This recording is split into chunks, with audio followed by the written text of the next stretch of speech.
don't underestimate that for a lot of entrepreneurs, you feel at some point that you've had enough. Yeah. Mentally, you've had enough. I think the mental stress on entrepreneurs is tremendous, no matter how many years of experience you have. In fact, I think it might get worse as you get more experience, because you know when things aren't going right early on. Yeah. And that's a lot more stressful. But at least, you know it's a lifestyle. For me, it's a lot more of a lifestyle than it is a job.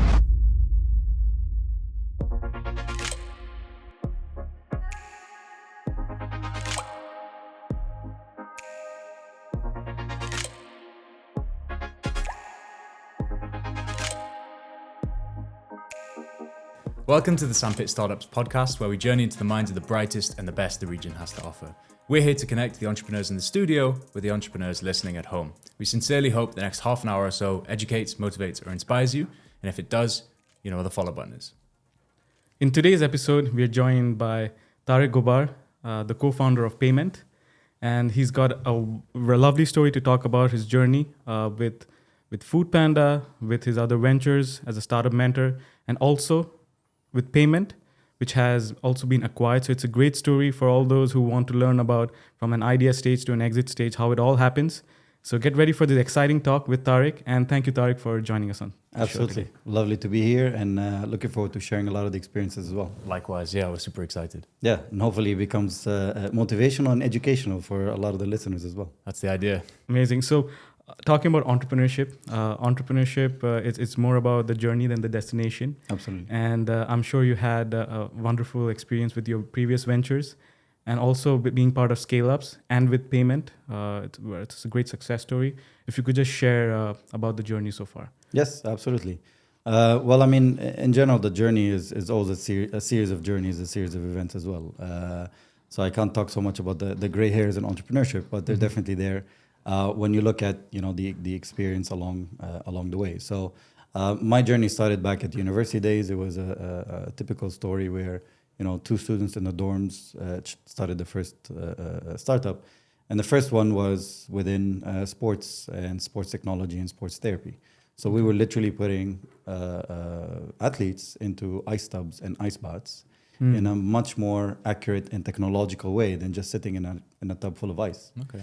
So that was our first startup. We started it straight out of dorms together with my roommate at the time, and that was initially the first one. So the nice thing at the time is that it was under the cover of university. It was under the cover of technology. It was back when you're young and excited and to some extent naive and dumb when it comes to building a company, which is good and bad at the same time. One, you do all the mistakes, under the sun, but on the other side, you don't know what are the limitations. And this is really key when you want to start your entrepreneurship journey, whether you're doing it, at 50 years old or if you're doing it at 18 years old. Yeah. The idea is that, if you know what the limitations are, then, you might stick to those limitations before you even start. But if you don't, you go through.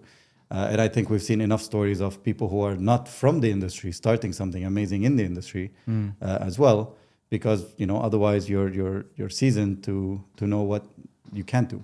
Yeah. As well. So that was the first company. Eventually the startup failed, but that was an amazing experience because at the end of the day we raised substantial amounts from investors. Some of our clients were Manchester United. We went to the World Cup, for example, several times, to the Olympic Games. Wow. So our products were being used and it was all a failure. Over the world. How was that a failure? That's a different definition of failure now. That's perhaps a different story altogether. But eventually that failed for completely different reasons, which is growth funding reasons, unfortunately, rather than the actual product and so on and so forth. But this, of course, is part of the learning lesson is, do you have product market fit? You're selling something for a great client, but, can you keep doing this and can you scale and can you grow? Yeah. Which is the story of every single startup as well. So that was the first one. Then got involved with another medtech company as well. So we were doing serious gaming. If you remember Sims, when Sims came up. Yes. Yeah. So something similar, but training doctors how to use, or doctors and nurses, how to use equipment, medical equipment. Okay. So a big problem in the medical world today is that you have this brand new equipment from the big companies, and you get a 10,000 book guide on how to operate the machine, whether it's an MRI machine or it's something a lot more sophisticated. Yeah. You go through training, you train your staff. The staff is off the line. You're paying thousands and thousands for the instructors to come do it. And then usually the first few times when you're trying by yourself is either insufficient quality or just not good results as well on the equipment. So then the training on the equipment was key, and we made this into a video game. Okay. And that's what's being sold as well. So it was within the same founding team, and then later that company grew, and they're still existing today with over 40 employees as well. So that was something completely different. Yeah. So one was sports, and then the other one, medtech. And then later I joined FoodPanda. So FoodPanda as a group. So it was through Rocket Internet, where I spent about 2 weeks in Berlin as entrepreneur in residence, and then they realized, wait, you speak Arabic, and we're FoodPanda is about to launch in the Middle East. So I came to join the team over here. Okay. And that was an amazing, wonderful journey where you get to learn, basically how to scale and how to properly scale a company. And then, later that trickled down into, coming back into what we are doing today at Paymennt.com, which is, really providing payment solutions for the small businesses, building a platform in which, usually the options for payments are accessible for the large clients, but those tools are critical for the growth of the smaller businesses as well. Yeah. So focusing on how to bring the best payment options for the small business. Yeah. Your story about the gaming with the doctors kind of like reminded me of something I saw the other day. I was like doom scrolling on TikTok, as I often do, unfortunately. And I came across this video of this like teenager, must have been like 15 or 16. He was like filming himself gaming. He had this incredible like console cluster of buttons and gears and everything, and he was driving a truck like with one of those like simulator games. I'm thinking this 15-year-old is able to like drive like a proper 16-wheeler truck, and I'm like, clearly he's learned that because he's been given access to a game that can teach him. And it's like, I think there's a lot of opportunities for education through games. Like it's really breaking down the barriers. When you talk about like the doctors not being able to use the instruments because they need like hours with it in their hands and like actual usage of it, and those machines are costing like tens of thousands of dollars. Like, how do you break that down? I mean, if the example is even looking at a brand new X-ray and MRI machine. So if you're just not properly trained, your first image just might be insufficient quality, or just totally not hitting the area. You might miss the diagnosis, right? So yes, the use of gaming is tremendously powerful. And one of the things that now you mentioned the story of someone perhaps remotely driving the truck as well. So whether he learned it in a simulator, but today I am able to drive a forklift at a port from Dubai, and the forklift is in Hong Kong port or in Korea, and you're able with to your feet right now. You're able to do it. Absolutely, you're able to do it definitely with 5G. So there's so many more technologies that enable you to do this, and you're simply learning. And my background is aviation, so I studied aerospace engineering at university. Your life is about simulators and everything that you're doing in the lab and in the simulator. And eventually, at some point, you're gonna get into an aircraft for the first time. You're gonna fly a plane for the first time. But all the training you've done in the simulator. So definitely, gaming is a very, very powerful message as well. Unfortunately, none of my startups have been fully into gaming yet, but definitely is incredibly powerful for education. Yeah, for sure. And it unfortunately has a bit of a stigma for being like a bit degenerate or like a waste of time and stuff like that. But there's incredible people learning like crazy skills that they otherwise would have never. Well, if you look at the region, actually, I mean, when it comes to the youth over here, this is one of the highest percentage of gamers in the world. Oh, really? Definitely Saudi for sure is one of the highest in the world. It's probably because we can't get outside because of the heat. I mean, that's one of them. But also, remember that they spend so much time indoors and among each other, right? We are here in the region, we're a lot more social, I guess. So we spend so much time together, and gaming is a huge part of it. So. Even Saudi is doing tremendous investments within the gaming world. They're bringing a lot of the gaming tournaments and those huge tournaments that you see this 15-year-old earning $2 million because he won a game. And they sit there and you question what are you doing with your career as well. So but gaming is obviously a tremendous industry and tremendous opportunity coming in. And it's inherently remote. So that helps a lot. You're not limited by geographical limitations. Yes. Yeah. We're going to take a brief break to hear from our sponsor, Middle East Advisory Partners, top-tier advisors servicing the owner-managed, family-run, and SME sector. Here we have with us Paul Donnelly sharing his tip of the episode. Monitor and adjust. KPIs, key performance indicators, are crucial. Regularly monitor these metrics to assess the effectiveness of your strategies. Be prepared to adjust your tactics based on these insights, whether it involves refining marketing approaches or reallocating financial resources. This will not only help you with today's delivery, but will assist you with planning for the future. If you'd like an experienced advisor on your team, reach them at me-advisorypartners.com. I want to talk about, because you mentioned naivety at the start. I think it's important that we also open the curtains to the weaknesses of entrepreneurs, kind of, because we're always talking about success and stuff like that. Yeah. I was kind of reflecting the other day of if I knew what I would have to put up with, if I was able to travel back to the start and look at everything, every challenge that lays ahead of me, I'm not sure if I would have gone forward with it. So I think naivety kind of shields a young and starting entrepreneur. Is that kind of what you felt when you started your first startup? Yeah, absolutely. I mean, at the end of the day, also experience sometimes as a double-edged sword, right? So back when we started, again, we were young, still in university as well. Of course, you don't know the hurdles, or more important, you don't understand the hurdles. Yeah. So when you have an advisor, this is gray hair, or what we were calling it, hey, we needed adult supervision. So adult supervision will come in the form of an advisor or a teacher or a mentor. Yeah. And then, when they come in, they will advise you on something, but as long as you don't understand the ramifications, you might take it into account, you might still do it, but you're absolutely not going to take it as a word, which is, again, it's a double-edged sword. So on one side, you need to experience it yourself to really understand, how to deal with it. Definitely as you become further into, become a serial entrepreneur, so to speak. So that helps tremendously. But at the same time, it can very much be a limiting factor, right? So if you want to start a company, let's say today, after 10, 15 years of experience, it won't deter you, or at least, if you're really having that entrepreneurship bug, it won't deter you from starting it, but you're going to do something totally different. You're going to be a lot more efficient. Right. You're going to not, sweat on the small details, and you're just going to get directly into the things that matter. Yeah. And obviously scale it in a much completely different way. So you're on one side, going through it won't deter you necessarily from doing it again. You're just going to do it so much better. But I'm absolutely with going and diving into something that you don't know. Because again, back when we did it at the university, and this example was specifically within, so we had cooling products. So we had a technology from the university that can instantly cool water to any given specific temperature. The easiest way to understand is a water filter. Water comes in dirty, comes out clean instantly. Yeah. So it was a similar technology in which basically water comes in, comes out directly clean.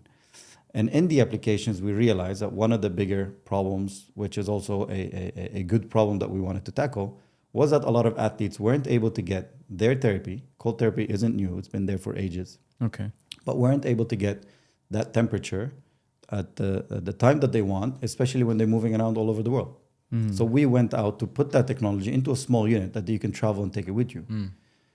I tell you, if we went to a cooling company and we said, hey guys, we need a device that's, that I can travel, that's smaller than the size of this chair I'm sitting on, to use for ice baths and to do for cooling, they would have built me a machine that's half the size of this room. Okay. There's no need for a mobile machine. Maybe the equipment was there, but they haven't done it. Yeah. Right. And if I was, 10 years veteran in the industry, I probably wouldn't have came back and said, no, the way that you do cooling is, you want it accurate temperature, you want it quick, it's the size of this room. Yeah. Versus, two young kids that didn't know what was out there in the industry. We sat in the lab for a good half a year till that machine was out, and it was a compact machine and it was sold all over the world. So we were naive, but that helped us out. Because literally the cooling engineers we spoke to, they're like, either it wasn't possible, or why, or, why would you do this? Or, they'd make a design, but that design is so impractical because they're just thinking within the frame that they've trained. Yeah. Right. So this was a typical example that when I go back and say, I'm glad I wasn't part of the cooling industry because I would have never launched a product like that. Yeah. Fresh perspective. Yeah, absolutely. But then again, with experience, you just simply do it different as well. And this is, I think, an age-old question for every entrepreneur: whether you fail or you Right. succeed, are you going to do it all over again? Yeah. Right. Yeah. Now, later as you grow, you're going to have to obviously consult, a lot more people, whether it's the wife or the girlfriend or the kids, or completely different than just jumping into it. Yeah. But at least you know it's a lifestyle. For me, it's a lot more of a lifestyle than it is a job. And so you had different experiences with different startups. So first, I would like to know, how did you get into the fintech space with Paymennt? Yeah. Right. And secondly, were the KPIs different for each of the ventures you were associated with, or is there a common thread that ties all of them? That okay, these are the North Star metrics that each startup needs to at least have as a bare minimum. Yeah, absolutely. I mean, that's definitely, if you look at the KPIs or the growth metrics, I think this is a very, very important question. If I could start with that first. So basically, it definitely, there's a pattern in every single startup that you want to start. Okay. And that pattern is a lot more based on the efficiency, the sweating of the small details, but also at the same time, the growth metric that you put for yourself. Okay. Right. So there's no simple answer to say, okay, this company and this company and whether it's a SaaS company or selling hardware products.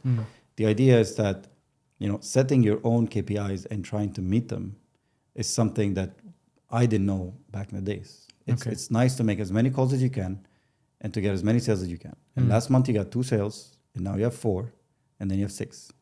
But in hindsight, this isn't 100% or 30% or 20% growth unless you plan that's what you want. So a key thing when it comes to the KPI growth metrics is to actually put these metrics on yourself. Okay. Now, if you have external investors, the investors will implement this, or the fact that that after 3 months you have to send this report, and are you growing? Am I not growing? What have I done? And so on and so forth. But this is definitely something that I wish I've done in my first or second one, right? So the idea is that, knowing that there's specific growth metrics, not let's go with the flow. Because it's very, very easy. You're busy with so many different things, but what is your North Star? Is it the 20% growth? Is it the 500 clients? Is it the 200 calls? Is it the 1,000 downloads?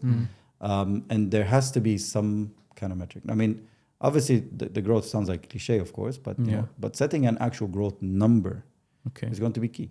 Going from 2 to 4 clients, or going from 1,000 to 1,200 downloads.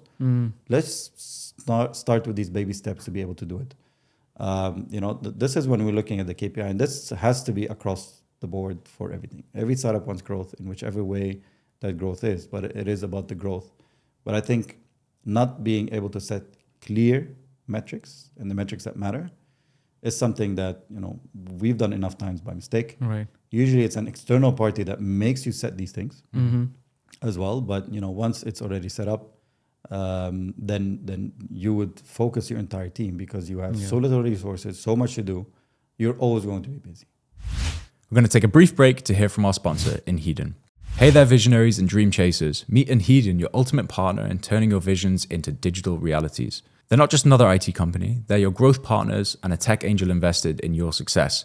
Are you looking to expand your business or create an unforgettable user experience? Well, Inheden has your back. With optimized software development, cutting-edge design, and a blend of in-depth research and marketing, they're here to help empower your ideas. If you're curious, head over to inheden.io. That's INHEADEN.io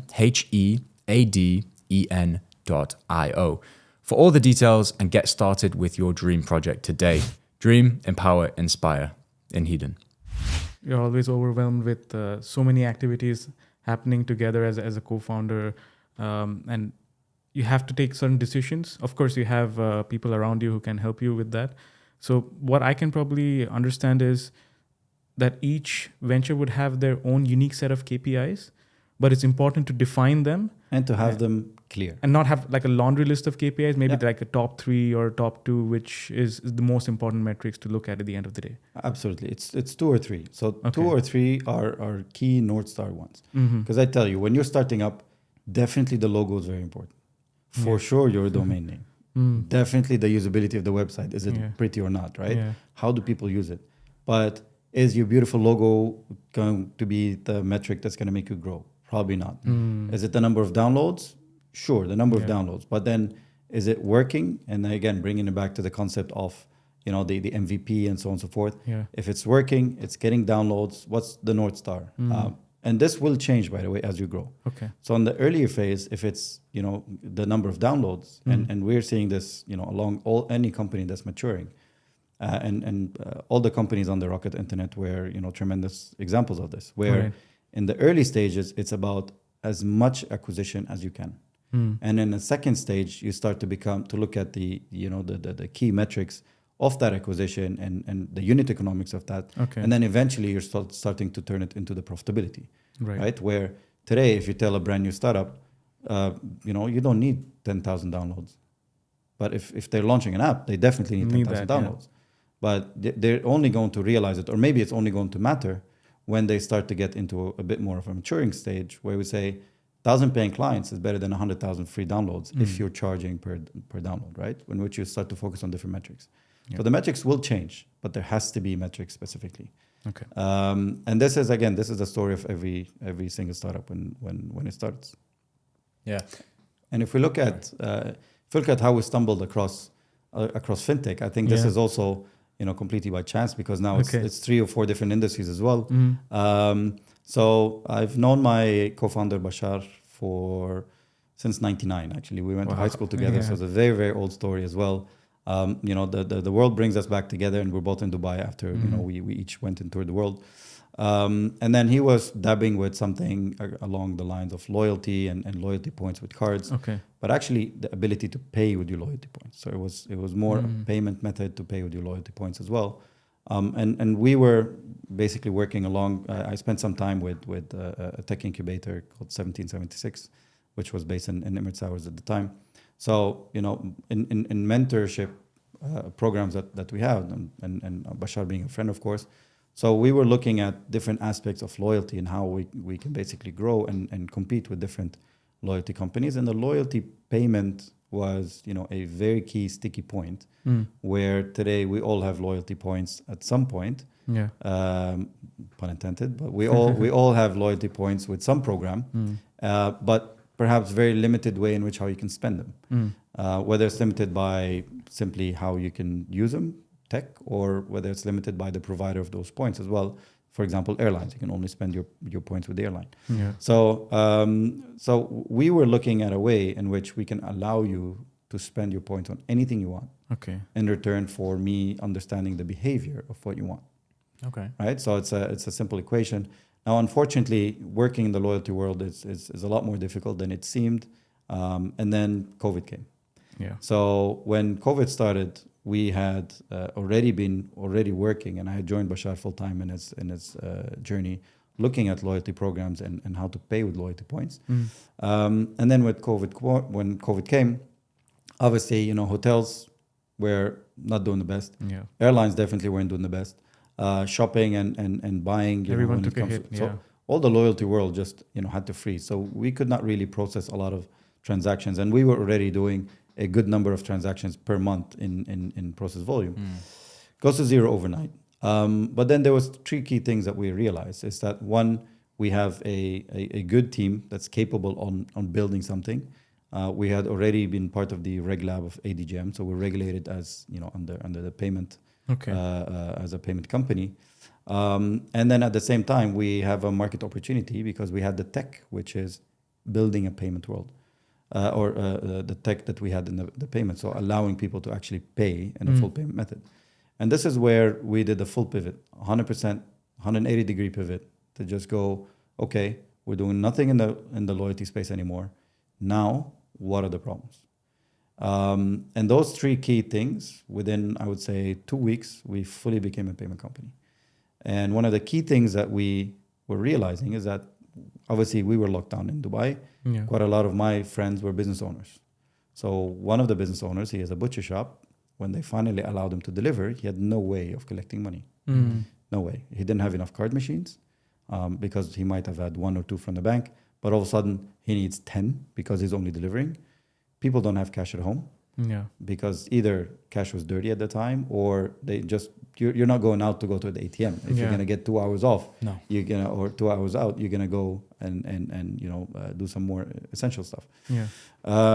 So it was a huge issue and a huge gap, and we just gave them a very simple application. We said, you know what, this is a simple app that we developed in 2 days. It just says enter the client phone number and SMS him a payment link. Nothing else. That's it. Easy. It just says phone number and click SMS. Mm. And they started to use it. And they started to play around with it. And then we saw that the butcher shop, for example, was using almost 50, 60 links per day. Okay. And then another neighbor and another shop and another shop. Yeah. So then we started to basically have that as the trigger and the MVP itself. And that became, okay, today there is a clear need for these small businesses. Why aren't they being served? Now, if you look at card machines, this is a lot of a different industry itself. It's already an established industry, but at that time it was just not practical because you could not get enough machines in the market, and people who were relying on cash just simply couldn't do it. But if you look at online, there was a big gap, whether you're using payment links or whether you're building a website and you want to connect it. There was still quite a big gap for smaller businesses, definitely non-e-commerce businesses, and this is key. So if today you're building the next www.something.com, there's maybe 10, 15 payment gateways you can go to. Mm-hmm. Yeah. But if you don't have a website, or primarily you're not selling online, right? If you're a maintenance company, you can't buy something online. I need you to come and fix my AC. Yeah. Right. I'm buying an item. There's no Yeah. cart. I don't need that Yeah. cart. Or if it is, it's 2 hours of this. Come and fix it. But for non-e-commerce companies that are doing remote transactions, whether it's online through payment links or through sending PDF invoices, there was a gap over there, and this is what we wanted to focus on. Okay. And then 2 clients became 2,000 clients over the next few years, and this is where Payment.com story got built.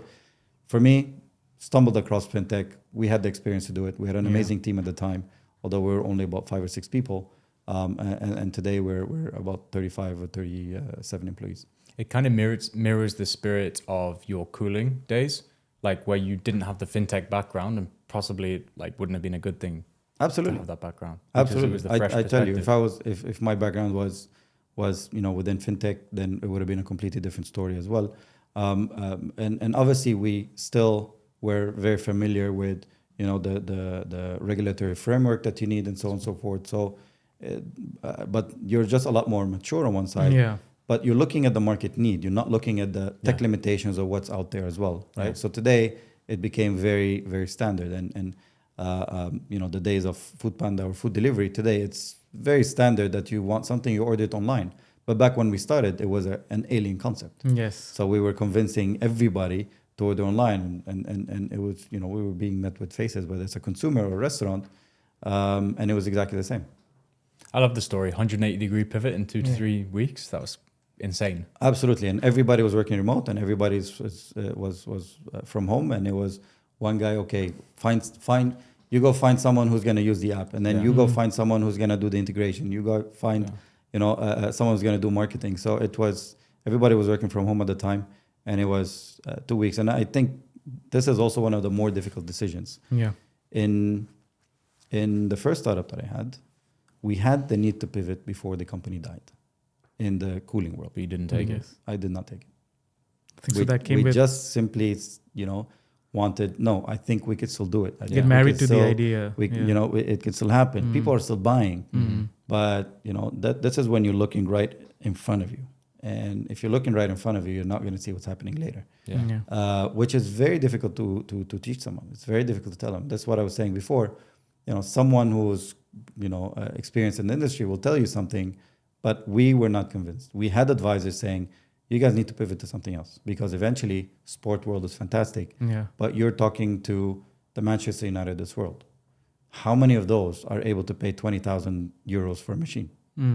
How many of those clubs can do it? Yeah. The ones we see on TV, that's pretty much it. Yeah. Right. So even if you look at a league like the Premier League, which is probably one of the most known and richest, maybe the top 4 or 5 teams out of the entire Premier League would be the ones who are either interested or able to actually buy your device. Right. So you saturate your market really quick, pivot into a different model, pivot into a different market, pivot Yeah. into a completely different demographic, but just change what you're doing. And we did not take that opportunity, and eventually that got us into, a cash crunch in which the company had to fail. Yeah. Mm. We heard it. We heard it a didn't few we didn't do times. that mistake again. No. It took us 2 weeks to just convince everybody, Yeah. and everybody was on board. And I tell you, we never looked back, and that was the best decision we've done. That's fantastic. Yeah, we've heard it a few times. Like, don't fall in love with your startup because you Yeah. need to be able to break it off if need be. Yes. Yeah. But how do you tell someone not to love their baby? It's true. Yeah. It's a tough call. Ruthless. It's a tough call. So just in terms of payments, so we were talking about KPIs obviously before. With small businesses, revenue is obviously the top Yeah. KPI to consider. And it can also a lot of the time make or break a business. Yeah. Like, sure, your revenue on paper is good, but how many of those invoices are actually paid? Yeah, That can be the difference of surviving the next month, let's say. absolutely. Is payment kind of a solution to bridge that gap and speed up payments? Yes, so- how does it help there? So, I mean, obviously, we're a unique position to help entrepreneurs collect, or businesses in general, collect their dues, collect their money, right? So this is a unique position for a payment company. But I mean, at the end of the day, whether it's a small business or a big, venture in itself, obviously revenues and cash flows don't always match, Yeah. and they almost never match. Yeah. But at the end of the day, we are providing the tools to make this happen. So, shifting from cash and I think for us in the UAE, we're lucky that it's a widely cashless society, Yeah. whether from the actual transactions or from the education. And don't underestimate the education of a cashless society is completely different. Where I'm not tied to that piece of paper. Yeah. If we get the opportunity here, the vast majority of users would actually pay digital. I think it's almost 83% of consumers in the UAE have paid through digital means, through cards as well. So the education is very high over here. Then it comes to, do I have the right tools to do it at the right price? And this is key. Where I think personally the fintech market, definitely for the SMEs it's heading towards more and more solutions that make it economically for them to onboard multiple payment methods. And hopefully we will be getting to a point where it's uneconomical for you to stick to one or two payment methods, Okay. where you just have to diversify. Now today, for example, a big part of what we're doing is actually educating the merchants, because we're working with a lot of small merchants, is educating them about the growth opportunities. Yeah. One, if you accept cards, and two, if you diversify the way you do it. So if you have a card device, a POS card device, and people are paying in person, what do you do with the remote clients? Why do you physically have to go to the client? If you're if you're a cleaning, maintenance and cleaning company, why are you collecting at the client when you can collect beforehand?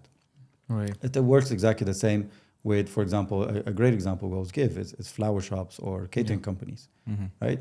So I need to buy a bouquet of flowers. Today is Tuesday or Wednesday, and say, hey, I want it, please be ready by Friday. You make it ready, the client doesn't answer. Why don't you just collect up front? Yeah.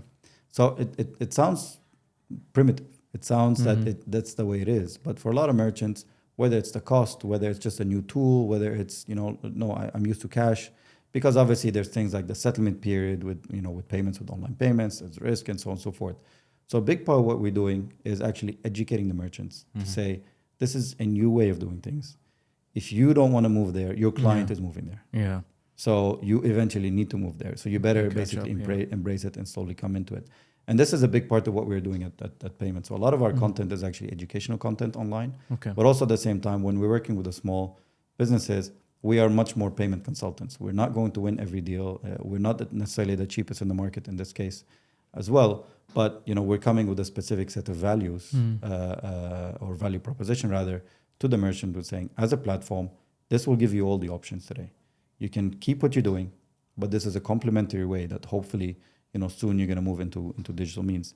And looking at the UAE specifically, today we're still very much dominated by payment by cards, by credit cards, and by debit cards, because we don't have a cheaper alternative solution. So it's still relatively expensive for a merchant to go from cash or bank transfer into card payments, just because the way, one, you have to pay obviously percentage per transaction. Yeah. You probably have some sort of set of fees as well with whoever you're doing it, whether you're physically buying a device or setting up online, and then you're paying per transaction. That per transaction here is quite hefty.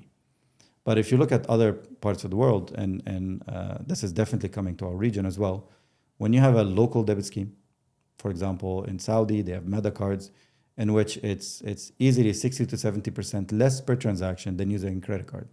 That allows people to do it. I think India has an amazing example with UPI, for example, in which I can pay any merchant in a digital way, and they're not paying these 2 or 3% fees per transaction.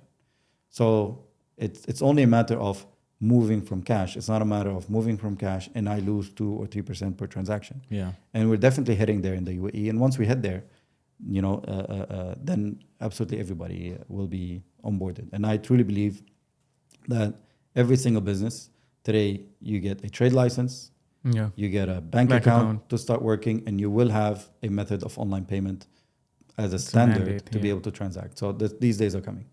Yeah, hopefully, because it's At the end of the day, it just makes sense, right? This is part of the digital economy, and I think here in the UAE we are, in the best position, so to speak, to actually be a fully digital economy and a fully digital payment. And remember, it just means that a cashless society is would still have some cash element to it, but even a bank transfer, this is still digital payment, right? Or peer-to-peer wallet transfers, or there's different methods that are just simply not the check and not the actual cash paper itself. So there's tremendous advantages, and we are as close as we can be. So we're heading there. Awesome. There is a hot topic for every investor and also an entrepreneur is the exit strategy. Yeah. And it's either an IPO or it's an acquisition. And you've had an acquisition. Was that on the cards, or does it just happen organically? It's something that every probably entrepreneur would like to know how the process works, and what was your experience with it? Yeah. Well, I mean, there's definitely different things to keep in mind when you look at acquisition strategy. Of course, eventually the bigger reason for the acquisition is obviously the cash outcome or the reward, so to speak, of that as well. But also at the same time, sometimes you just want to offload the problems of the business to someone else. Okay. So on one side, and maybe not the problems, but rather just simply the opportunities. Acquisition is the eventual goal for a lot of entrepreneurs. Definitely in the tech world, be it IPO or acquisition. I mean, IPO is a form of acquisition for me as well, because simply it becomes public company. But I think also entrepreneurs need to be very ready for it at some point. So when I'm talking ready, one, mentally ready, but two, really numbers wise, KPIs ready for acquisition. Remember, acquisitions are not always the beautiful stories. Right? So you could get acquired because you're a failing or a dying company. You could be acquired because simply you're heading the wrong direction, and some of the investors want to take control. And in the beautiful case, you want to get acquired because there's synergy. Google think you're growing, and they want to come and give you $2 billion. So that's also amazing. So that's a beautiful story. But looking at the experience of acquisition, it's definitely, entrepreneurs can do a lot of different set of things to make sure that that's a successful journey. First, it starts with making the decision. Definitely, if there are multiple co-founders, is this the right way for us? And when? Right. So it's a conversation that me and my co-founder had probably back in the very, very, very early days. Why are we doing this? Especially because both of us started basically, we co-founded Paymennt after at least 10 years of experience, each separate within the startup world or within the industry as well. So we knew it wasn't an easy journey. We knew it's not about fun itself. It's about actually reaching a goal. So you start with that early, and then you're always doing a bit of a fact check. How close are we? Are we, really heading towards the right direction or not? So that's important. But also on the practical side, you need to always know who could your potential target be if you are to be acquired. And you need to start this basically, at least between you and yourself, as early on as possible, because you're looking at, okay, who is the right company for it? It could be a competitor, that's fine. But then how do I position myself to make sure that, that competitor, and Rocket Internet does it amazingly, in which, our strategy is very simple. grow twice as fast as the competitor and then force them to acquire you. Yes. That could also be part of it, Mhm. right? If you have, if you have the kind of budgets that they have, or you even become, the person who's acquiring the competition. But being aligned and understanding who could be the acquisition or acquiring party from early on is very important, because then you want to understand, what are the things that they care about. You want to start to know whether, through advisors, through co-investors, through other investors, you really need to find out what are they looking at. In our case, for example, so Hala is one of the largest fintechs, or definitely one of the fastest growing fintechs in Saudi. Amazing team, amazing founders. And we know that they have dominated the card payment, the in-person card payment world as well. Right. But there is an angle which is the online payment or the remote payment part, which is quite interesting. And for us, it was also completely on the other side. So we were working so much more with online payment and remote payments, but we had no presence in in-person payments. So that was by default a bit of a synergy as well. And the deal basically came through common people that we knew as well. I knew also one of the co-founders of Hala, and in the conversation that trickled into, hey, instead of you raising money, because we were fundraising at the time, instead of fundraising, why don't we join forces? And the deal made sense at the time. Yeah. But one, you need to be mentally ready for it, because you will say no to the right opportunity. And then also on the other side, because every entrepreneur will always think, wait, if I sell now, if I get acquired now, versus if I do it for another 1 or 2 years and I acquire it for double the money. Yeah. But you're taking double the risk as well, because that deal is not there. So you don't want to say no, and there's no right answer, but you don't want to say no to the right opportunity. That's one side. And don't underestimate that for a lot of entrepreneurs, you feel at some point that you've had enough. Yeah. Mentally, you've had enough. I think the mental stress on entrepreneurs is tremendous, no matter how many years of experience you have. Yes. In fact, I think it might get worse as you get more experience, because when things aren't going right early on. Yeah. And that's a lot more stressful. Like if you know that you're going to hit a wall and you only realize a few meters before the wall, you're not stressed before those few meters. Yeah. But if you know 1 kilometer up front, you're going to be stressed for the next kilometer. Yeah. And that makes a huge difference. Absolutely. So it doesn't get better. And mentally, it's very tiring. So sometimes a lot of founders or co-founders, they just say, look, it's time. Yeah. It's time. So getting ready for acquisition is a combination of the right opportunity, mental, but also getting positioned if you decide this is it.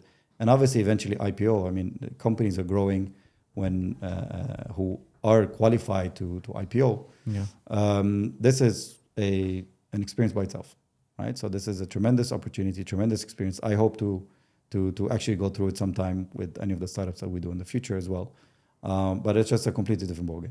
It pains me to do this, but unfortunately, we're going to have to wrap up now. So let me just leave you with this. If you have one nugget of knowledge that you can briefly share with the audience, just to leave them with some little bit of value. Obviously, you provided so much value during this conversation, but I'm asking for one last little bit just from you. So, well, I mean, definitely anybody that has the opportunity to try entrepreneurship, do it. For sure, if you don't want to do it yourself, join a startup. Right now, we hire so many amazing people as well. A lot of them have never had the experience. Yeah. But when they jump into it, when they see the challenges that you have to go through, it's definitely something that challenges your brain, whether as a founder, as a co-founder, or as an employee. So definitely, if you have the entrepreneurship bug, go for it, but make sure you do it under adult supervision. There's plenty of mentorship out there. There's plenty of amazing incubators out there.